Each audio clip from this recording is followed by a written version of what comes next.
अभिभावक स्वरूप माननीय मुख्यमंत्री जी से अति आदर के साथ विनम्र निवेदन करूंगी कि कृपया अपने शुभाशीर्वचनों से हम सबको अभिषेचित करें, हमारा मार्ग प्रशस्त करें। जोरदार तालियों के मध्य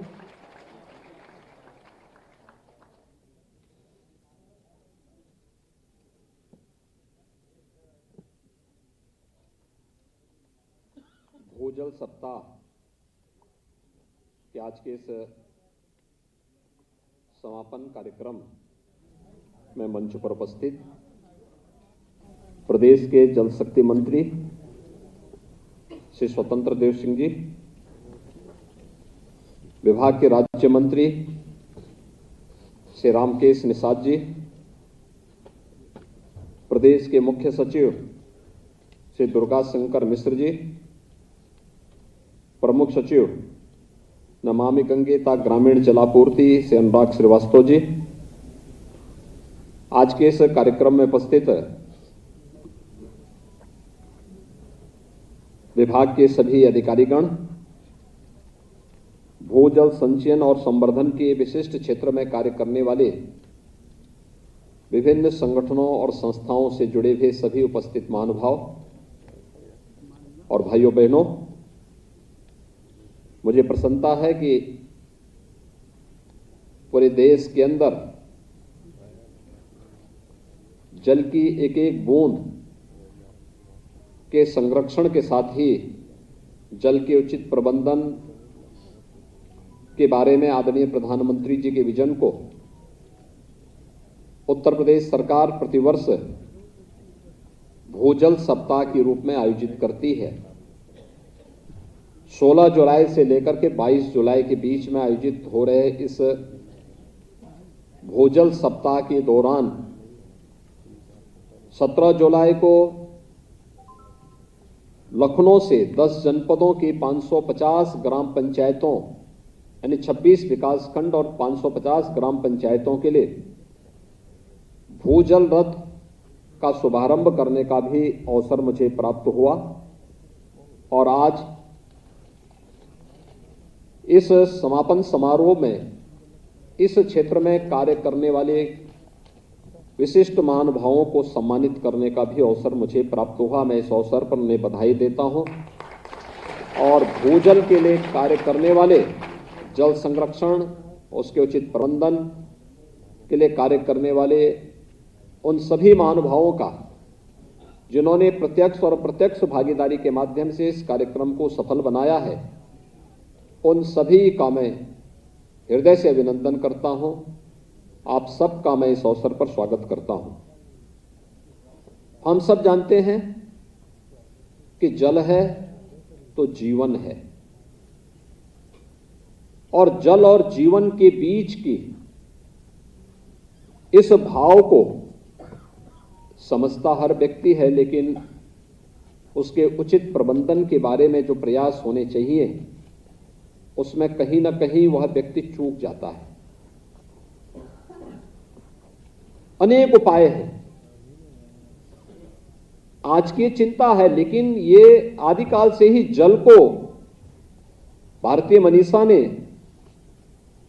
बहुत पवित्र भाव के साथ उसे देखा था।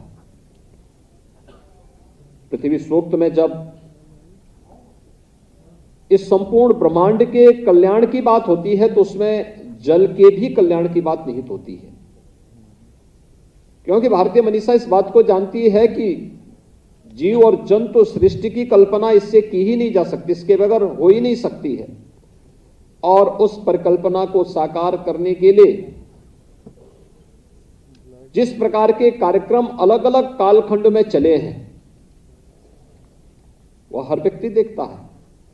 हम सब जानते थे पहले से ही जल संरक्षण के लिए लोग पवित्र कार्य किस रूप में मानते थे, तालाब खुदवाने का काम करते थे। किसी व्यक्ति को अगर कोई लक्ष्य दिया गया आपको कोई पुण्य कार्य करना है तो वह कुआं खुदवाता था। उस समय पाइप पेयजल की स्कीम नहीं रही होगी, लोगों ने कुआं खुदवाने का कार्य प्रारंभ किया। नदियों में गंदगी न करने के लिए लोग प्रोत्साहित करते थे कि भाई गंदगी नहीं करना है, उसको पवित्रता के रूप में हर गांव ने अपने यहां भारत ने देश के अंदर नदियों की पवित्रता की जब बात की तो उसको मां जैसा पवित्र भाव दिया और गंगा मैया के रूप में हमने भारत की सबसे पवित्र नदी को मान्यता दी। तो मान्यता देने के साथ ही आप जाते होंगे गांवों में, अनेक गांवों में जब मैं जाता हूं मैं देखता हूं वहां की गांव की छोटी सी नदी, कोई छोटा सा नाला है, लेकिन गांव के लोग उसी पवित्र भाव के साथ गांव की गंगा कहकर के उसे संबोधित करते हैं। गंगा भारत की इस पवित्र धारा जो भारत के अंदर भारत की ऋषि और कृषि दोनों परंपराओं के संवर्धन में अपना योगदान दी है, वह गंगा है। और गंगा का पवित्र नाम देकर के लोग जल संरक्षण के लिए अपनी प्रतिबद्धता को और उसकी पवित्रता को बनाए रखने के लिए सदैव कृतसंकल्पित रहे हैं। लेकिन बीच के कालखंड में जो चूक हुई उसका खामियाजा मानवता को भुगतना पड़ा। और आज उसी भाव को लेकर के कैच द रेन जैसे अभियान आदरणीय प्रधानमंत्री जी की प्रेरणा से पूरे देश के अंदर प्रारंभ हुए, अमृत सरोवर जैसे कार्यक्रम प्रारंभ हुए, रेन वाटर हार्वेस्टिंग की व्यवस्था को मजबूती के साथ आगे बढ़ाने के लिए हमें इसके लिए आवश्यक कानून बनाना पड़ा और भी अन्य अनेक प्रकार के कार्यक्रम हम लोगों को आगे बढ़ाने पड़े। ये कितनी चिंताजनक स्थिति है कि सन 2000 में प्रदेश के अंदर जितने विकास खंड अति क्रिटिकल थे, मात्र 17-18 वर्षों में उनकी संख्या बढ़ करके उससे कई गुना हुई। लेकिन विगत 4-5 वर्षों के अंदर जो अभियान प्रदेश के अंदर चले, उस अभियान के भी अच्छे परिणाम सामने आए, जिसमें अति क्रिटिकल से उन सामान्य उन विकास खंडों को सामान्य विकास खंडों में परिवर्तित करने में भी हमें मदद मिली। थोड़ा सा प्रयास हुआ तो वह देखते ही देखते उसमें परिवर्तन भी होता हुआ दिखाई दिया। जब प्रदेश की आबादी मात्र 6 करोड़ थी और आज प्रदेश की आबादी जब 25 करोड़ है, तो स्वाभाविक रूप से हमारी जो आवश्यकता है पेयजल की, सिंचाई की, अन्य औद्योगिक उत्पादन के लिए भी हम भूगर्भीय जल का अधिकाधिक इस्तेमाल करते हुए दिखाई दिए। लेकिन भूगर्भीय जल का स्थान, उसके संरक्षण के लिए किसी एक अभियान को हम उसके साथ जोड़ सकें, यह हमने अनिवार्यता नहीं कर पाए थे। और इसीलिए डार्क जोन की संख्या बढ़ती गई, खारा पानी की समस्या बढ़ती गई, आर्सेनिक और फ्लोराइड की समस्या देश के सामने एक चुनौती के, प्रदेश के सामने एक चुनौती के रूप में आती हुई दिखाई दी। जब फिर से हम लोगों ने उसके प्रबंधन और संरक्षण के लिए, संवर्धन के लिए फिर से कार्य योजना बनाई, आज देखते ही देखते इसमें एक परिवर्तन देखने को मिला और इसमें सबकी सहभागिता हो सकती है। मुझे बताते हुए प्रसन्नता है कि विगत 5 वर्ष के दौरान प्रदेश के अंदर हम लोगों ने 60 से अधिक नदियों को पुनर्जीवित करने में हमें मदद मिली। आप अनुमान कर सकते हैं ये नदियां कभी उस क्षेत्र विशेष के लिए कृषि उत्पादन की वे सभी वहां पर रीढ़ रही होंगी, लेकिन एक समय में लापरवाही के कारण वे नदियां लुप्त प्राय सी हो गई थी। जन सहभागिता के माध्यम से ग्राम्य विकास और अन्य विभागों ने जब जल शक्ति विभाग के साथ मिलकर के इस कार्यक्रम को आगे बढ़ाया, वे नदियां फिर से पुनर्जीवित हुई। अमृत सरोवर बनाए जा रहे हैं। आदरणीय प्रधानमंत्री जी ने हम सबको एक आह्वान किया कि देश के अंदर आजादी की अमृत महोत्सव कार्यक्रम के साथ हम जुड़े हुए हैं और आजादी का अमृत महोत्सव ये देश मना रहा है। आजादी के अमृत महोत्सव का मतलब इस देश ने अपनी आजादी को प्राप्त किए हुए 75 वर्ष पूरा करने जा रहा है। जब हम आजादी के 75 वर्ष पूरे करेंगे, उस अवसर पर वर्तमान और भावी पीढ़ी को देने के लिए हमारे पास क्या है। अलग अलग क्षेत्र के लोग अलग अलग क्षेत्र में काम करते हुए अपने कर्तव्यों का निर्वहन ईमानदारी के साथ करते हुए दिखाई देंगे, तो परिणाम हमारे सामने भी है। और उन्होंने प्रदेश के ग्रामीण क्षेत्र में भी और शहरी क्षेत्र में कहा था कि हम क्या हर जनपद में, ग्रामीण क्षेत्र में भी और नगरीय क्षेत्रों में भी क्या 75 अमृत सरोवर बना पाएंगे।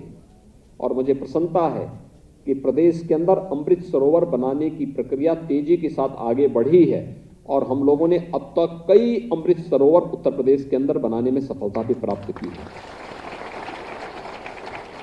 ग्रामीण हो या शहरी क्षेत्र, दोनों में कार्य स्वतःस्फूर्त भाव के साथ होता हुआ दिखाई दिया। प्रदेश सरकार ने रेन वाटर हार्वेस्टिंग के लिए एक विशेष व्यवस्था दी। शहरी क्षेत्रों में अगर एक निश्चित क्षेत्रफल से बड़े आवास अगर बनाने हैं या कोई भी सरकारी भवन बनाना हो, तो रेन वाटर हार्वेस्टिंग की अनिवार्यता उसके लिए अनिवार्य कर दी गई। उत्तर प्रदेश यद्यपि प्रकृति और परमात्मा की कृपा से अत्यंत उर्वरा भूमि रखता है, और उर्वरा उत्तर प्रदेश की भूमि इसलिए है क्योंकि हमारे पास पर्याप्त मात्रा में जल संसाधन है। हमारे पास ग्राउंड वाटर भी है, हमारे पास सरफेस वाटर भी है। लेकिन जिस तेजी के साथ आबादी बढ़ी और जिस तेजी के साथ औद्योगिकीकरण हुआ और भूगर्भीय जल का दोहन हुआ, उस अनुपात में भूगर्भीय जल के संरक्षण और उसके संवर्धन के लिए जो कदम उठाए जाने चाहिए थे, बीच के कालखंड में उसमें बरती गई लापरवाही का खामियाजा भुगतना पड़ा।